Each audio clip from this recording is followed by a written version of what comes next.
UK Foreign Secretary Dominic Raab calls for new free and fair election. The report says there have been massive and systematic human rights violations in response to peaceful demonstrations.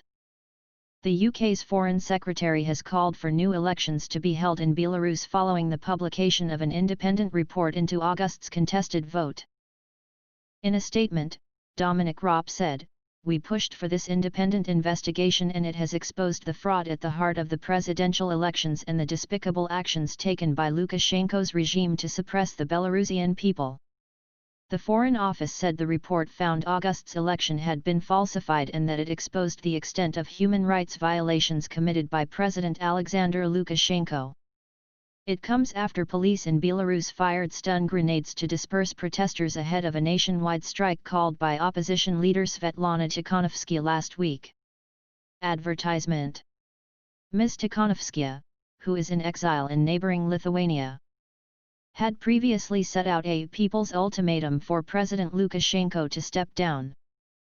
The Organization for Security and Cooperation in Europe, OSCE, report said authorities were responsible for massive and systematic human rights violations in response to peaceful demonstrations and protests.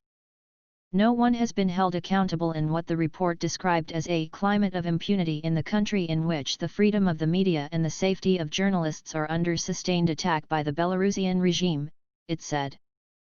Despite the intimidation, protests have taken place every weekend since the August 9 election, with as many as 100,000 people marching in the capital Minsk, on one day last month. The Vesna 96 rights group published the names of 221 people who had been detained during the latest march on Sunday.